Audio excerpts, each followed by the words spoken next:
Hello बच्चों, नमस्कार, good morning.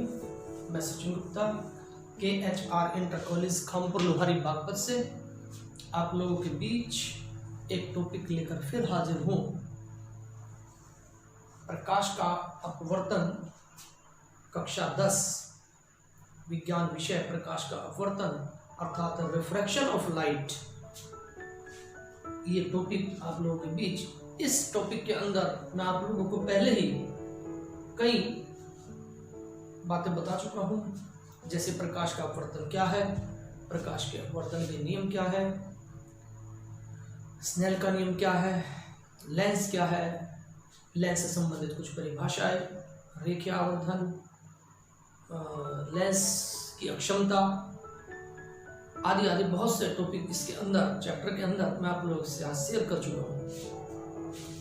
आज इसमें एक टॉपिक शेष है U, V और F में संबंध। ये U क्या है, V क्या है और F क्या है, ये आप दर्पण के अंदर भी पढ़ चुके हैं। लेंस के लिए वस्तु की दूरी, लेंस से वस्तु तक की दूरी को कहते हैं U, लेंस से वस्तु के बीच की दूरी, और V होता है लेंस से प्रतिबिंब की दूरी को V कहते हैं। इसको U और इसको V कहते हैं। और जो लेंस है हमारे उसकी फोकस दूरी को कहते हैं हम F। इन तीनों के बीच एक संबंध है 1/F बराबर 1/U जमा 1/V। ये दर्पण के लिए था, और इसमें आएगा 1/F बराबर 1/V माइनस 1/U। ये दर्पण के लिए है, ये हमारा लेंस के लिए।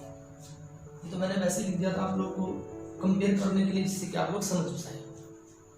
अब इसको प्रूफ करते हैं। ये इंटर के बच्चों के लिहाज से भी और कक्षा 10 के बच्चों के लिए भी बड़ा इंपॉर्टेंट टॉपिक है, बहुत ही अच्छा टॉपिक है, बड़ा ही आसान है, बड़ा मजा आएगा समझने में। आप लोग जरा ध्यान देंगे। ये लेंस है, लेंस से उस दूरी पर कोई वस्तु रखी है, वस्तु से मुख्य अक्ष के समांतर चलने वाली प्रकाश की किरण अपवर्तन के पश्चात फोकस से होकर जाएगी और दूसरी किरण प्रकाशीय केंद्र से होते हुए सीधी निकल जाएगी। जहां पर ये काटेगी वहां पर प्रतिबिंब बन गया। ये भी मैं आप लोगों को समझा चुका हूँ, ये फिगर हमने वहां से ले ली। अब हम देखेंगे कि इसके अंदर एक त्रिभुज है ABO और एक त्रिभुज है A'B'O' अर्थात ये वाला त्रिभुज और ये वाला त्रिभुज। अब इन दोनों त्रिभुज को मैंने यहां से उठाकर यहां पे ले लिया ABO और A'B'O, क्योंकि त्रिभुज, ये दोनों त्रिभुज समकोणिक हैं और समकोणिक है अर्थात समरूप है। जो त्रिभुज समकोणिक होते हैं वे समरूप भी होते हैं, अर्थात जिनका रूप एक जैसा हो, भले ही छोटे बड़े हो लेकिन रूप एक जैसा हो, वे त्रिभुज समकोणिक कहलाते हैं। तो समकोणिक त्रिभुज के अंदर एक गुण होता है कि समकोणिक त्रिभुज में संगत भुजाओं का अनुपात सदैव बराबर होता है। ये हमने मैथमेटिक्स के अंदर पहले ही पढ़ा था, जब हमने दर्पण के लिए सिद्ध किया था ये सूत्र, उस वक्त भी ये हमारा काम आया था। रेखीय आवर्धन ज्ञात किया, उस वक्त भी काम आया। प्रत्येक जितने भी हम सूत्रों का निगमन कर रहे हैं गणित के, इस नियम का हर जगह जो आप देख रहे हो, दोनों त्रिभुज समकोणिक है अर्थात समरूप है। हम दोनों जानते हैं कि समरूप त्रिभुज में संगत भुजाओं का अनुपात बराबर रहता है। तो अब ले लीजिए AB/A'/B' बराबर OA/OA', समीकरण नंबर 1। क्लियर है? अब यहां से स्टार्ट किया। अब इसी तरह के हम इसके अंदर दो त्रिभुज और ढूंढेंगे। अब हमने C को O से मिला दिया, डॉट डॉट करके कंस्ट्रक्शन किया हमने अपने पास से, रचना कर ली। तो यहाँ पर फिर दो त्रिभुज हमारे आ गए, एक त्रिभुज COF, ये वाला त्रिभुज COF, और एक त्रिभुज A'B'F। ये दोनों त्रिभुज भी समरूप हैं। अब इन दोनों त्रिभुज को भी मैंने यहाँ पर शो कर दिया, ताकि फिगर में क्योंकि कई त्रिभुज हैं आपस में कंफ्यूजन पैदा ना हो, इसलिए मैंने उनको यहाँ बाहर निकाल दिया। और इन दोनों त्रिभुजों को मैंने हाइलाइट कर दिया ताकि आप लोग समझ सके, यहां से निकाल कर यहां से निकाले। पुनः त्रिभुज COF2 और B'F', इसमें क्या है, इसमें वही है CO/A'/B' बराबर OF2/F2 A'/F2, समीकरण नंबर 2। क्लियर है? अब हम देख रहे हैं कि ये जो भुजा ये CO है ये AB के पैरेलल है। ये आपका रेक्टेंगल बना हुआ है, आयत बना हुआ है। इस आयत के अंदर देख रहे हैं कि आमने सामने की भुजाएं बराबर होती हैं, तो AB और CO बराबर होंगी, तो हम CO के स्थान पर AB लिख सकते हैं। तो हमने CO के स्थान पर अगली लाइन में AB लिख लिया, समीकरण नंबर 2 में रख दिया हमने। तो AB बटे A डैश B डैश बराबर OF2 बटे A डैश F2, समीकरण नंबर 3।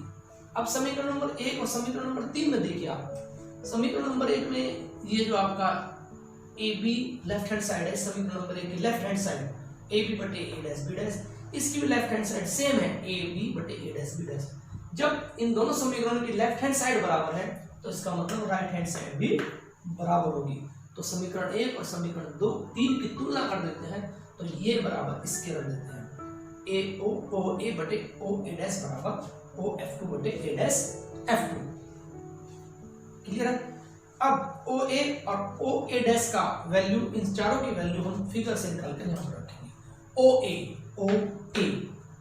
OA है लेंस से वस्तु की दूरी को हम U कहते हैं, लेकिन हम ये भी जानते हैं निर्देशांक ज्यामिति के अनुसार, ज्यामिति के चिन्ह परिपाटी जो है हमारी, जो दूरियां लेंस से या दर्पण से या लेंस से लेफ्ट हैंड साइड की ओर नापी जाती है या आपतित किरण की विपरीत दिशा में नापी जाती हैं, वे दूरियां नेगेटिव चिन्ह के साथ दी जाती हैं, तो -U।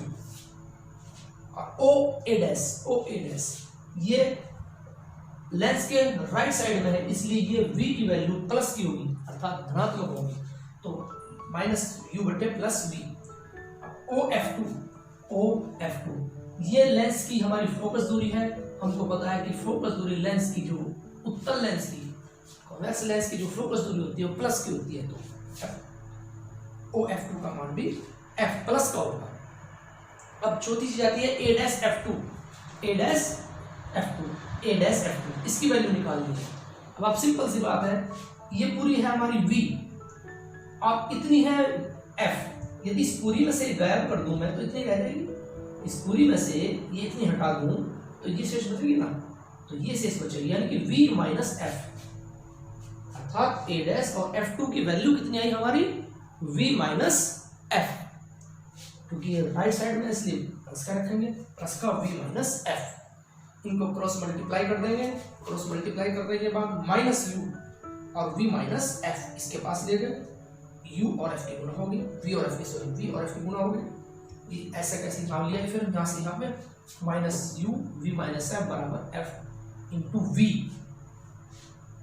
तो U की और V की गुणा कर दी, UV अंदर ले गए, -U की और F की गुणा कर दी, माइनस माइनस प्लस हो गया, U और F बराबर VF। समीकरण नंबर 4। समीकरण 4 को हम UVF से भाग दे देंगे, पूरी समीकरण को UVF से डिवाइड करने के बाद, तो -UV बटे UVF, UF बटे UVF और VF बटे UVF। हम देखते हैं इसमें U से U कट गया, V से V कट गया, 1 बटा F से इशारा माइनस का, प्लस इसमें U से U कट गया, F से F कट गया, तो शेष क्या रहा, 1 बटा U शेष रहा, 1 बटा V शेष रहा। और यहाँ देखेंगे V से V कट गया और F से F कट गया, 1 बटा U शेष रहा, तो -1 बटा F बराबर 1 बटा U बराबर 1 बटा V बराबर 1 बटा U। दोनों को एडजस्ट करने के बाद 1 बटा F बराबर 1 बटा V माइनस 1 बटा U। हमारा बिल्कुल क्लियर आप लोगों का ये फॉर्मूला प्रूफ हो जाता है। U, V और F में संबंध, अर्थात relation between U, V and F for Lenz के लिए U, V, F में संबंध बड़ा इंपॉर्टेंट टॉपिक है। जितने भी न्यूमेरिकल हैं, अधिकतर ये इस चैप्टर का मेन फॉर्मूला है। अधिकतर जितने भी क्वेश्चन हैं, जितने भी न्यूमेरिकल हैं, उनके प्रश्न हैं, वे सभी में इस फॉर्मूले का और रेखीय आवर्धन का कई सूत्रों की आवश्यकता होती है। लेंस की पावर का, अर्थात लेंस की क्षमता के, ये 3 सूत्र हैं। इन तीनों सूत्रों में ये सूत्र सबसे मेन है। ये लेंस के लिए हमारा सूत्र है और ये हमारा दर्पण के लिए सूत्र है। तो बच्चों, ये मैंने टॉपिक आपको पूरा समझाया। उम्मीद है कि आप लोगों ने ध्यान से समझा होगा। फिर भी यदि कोई दिक्कत है तो वीडियो को 1-2 बार रिपीट करके आप लोग देख सकते हैं, और यदि कहीं दिक्कत लग रही है तो आप मुझसे फ़ोन पर संपर्क करके मुझसे ऑनलाइन पूछ सकते हैं। और बच्चों, मैं आपको एक बात और बताना चाहता हूँ। देखिए, हम लोग कंटिन्यू आप लोगों के लिए प्रयासरत हैं, और थोड़ी सी जिम्मेदारी आप लोगों की बनती है कि आप लोग अपना कार्य समय से रोज करते रहें, ताकि हमें फिर आगे चलकर दिक्कतें पैदा ना हो। तो बच्चों, मैं आप लोगों से पुनः ये निवेदन करना चाहूँगा कि अपना काम ईमानदारी से, ध्यान से, सरकार के नियमों का पालन करते हुए, अपने बुजुर्गों का बातों को मानते हुए, इन नियमों का पालन करते हुए अपने कार्य को अंजाम देंगे और इस सूत्र का निगमन कर लेंगे। ठीक है बच्चों, इन शब्दों के साथ मैं अपनी वाणी को विराम देता हूँ। जय हिंद, जय भारत, नमस्कार।